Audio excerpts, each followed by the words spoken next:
Okay, ladies and gentlemen, you're very welcome to the 50th anniversary of the foundation of the Irish International Freight Association.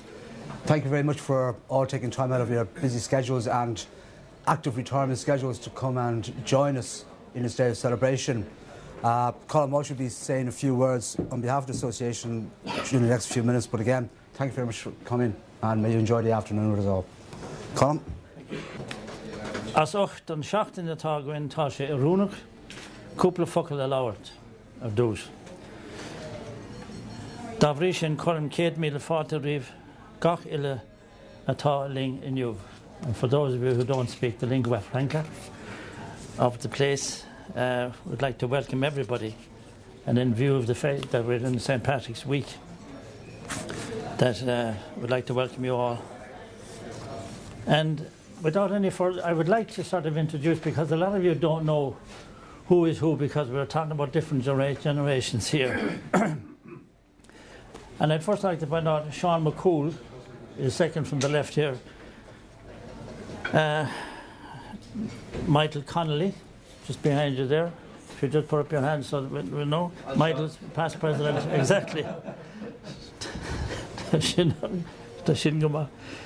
Tony Kiernan, also past chairman, past president. Bernard Jones, sure. Peter Maybury, sure, yeah. Also past president. Philip Clancy couldn't make it. Fergus Tracy couldn't make it. Mary O'Sullivan, and sure, also past president. Vincent Brennan, who we all know. And Owen and Brien is also here. Owen is at the back. The present council we have, you already mentioned, you've already met Philip Kane. Where's Philip? Oh, that's one. Yeah. Philip Kane, Pearl Comiskey, Paddy Kenny, Bob Rainsford, Simon Tobin, and that's who we have from the current council. We had a couple of dropouts this morning.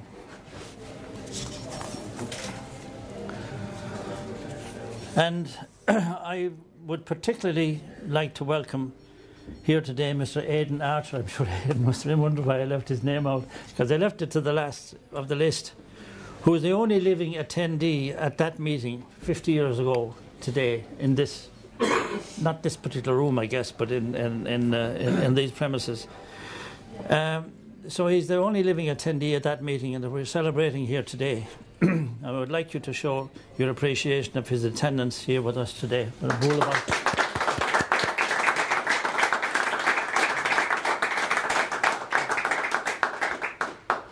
Thank you very much, Aidan, and indeed Sean as well. The number of people who attended that particular meeting, it began at 7 o'clock and finished at 10 o'clock in the evening. There were 13 people at the meeting, including Aidan. And I'll just read for you the report of that meeting from that, because so it says the inaugural meeting of the Irish Association of Shipping and Forwarding Agents was held in Jury's Hotel on Wednesday, March the 14th, 1962 at 7 p.m. Now some of the names some of you will recognise. Those present were Messrs R. Whelan, that was Ray Whelan, B. Timlin, P. Pym, which is Packy Pym, I guess. Cyril C. Coyne, which I'm sure was Cyril Coyne, because I worked with a guy in Lep later on, there was Cyril Coyne. Erwin Robson, name well known. Jewish gentleman, as far as I know. Aedan Archer, T.A. Jones, that's Terry Jones, Bernard's father. A.P. Coffey, that's Albert Coffey, I guess. That's right. And Albert he did all the clearances for the SA office, did gold and silver and all that kind of stuff, as I remember him. There was an M. Horgan and a T. Foley. Mr. A.E. Temlin was in the chair and opened the meeting by outlining the purpose of the meeting, which was to consider the draft constitution at the minutes of the meeting at which the committee to draw up the constitution was appointed were read. So obviously there was a pre-meeting before this one. It was proposed by Ray Whelan and seconded by M. Ford that the association be formed, and that this proposal was adopted unanimously. The meeting closed at 10 p.m. Signed. So those were the minutes of this day 50 years ago. I think this occasion is one in which we acknowledge the efforts and contributions of everyone has made and are continuing to make to the development of the association, which now has a total membership of 120 full trading members. 107 full trading members and 13 affiliated members, which is quite a number compared to, let's say, when we started out 50 years ago. We've come a long way together. August gone out, Táhan Bóra followed Dírach, rowing amach freshen. And that means we've come a long road, and the road ahead of us is long as well. And may the future generations of forwarders enjoy the profession and the development of the associated skills as much as we have at this 50-year milestone. Thank you.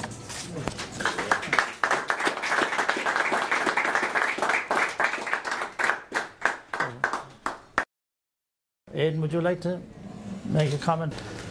Well, now for me, I must say it is an absolute wonder and surprise to have been asked to this event. After a period of 50 years, my goodness, it is incredible. And to see a number of faces that I do know and do remember going back into the days of shipping.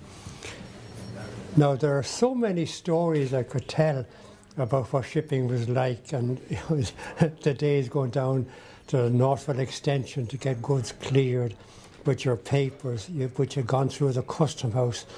And while we were in the custom house waiting for somebody to do an entry in a hurry, we played a game, and the game was Push Halfpenny. And you had a central counter which was glassed and compartmentalised. And you get 2 pins, and you put 2 pins here and 2 pins in the wood up there, and you got a penny and a halfpenny. And you pushed the halfpenny with the penny. You had your little stick, flat stick, and the penny hit off the halfpenny, and the point was that it had to go through the goal, through the 2 pins. That was the goal.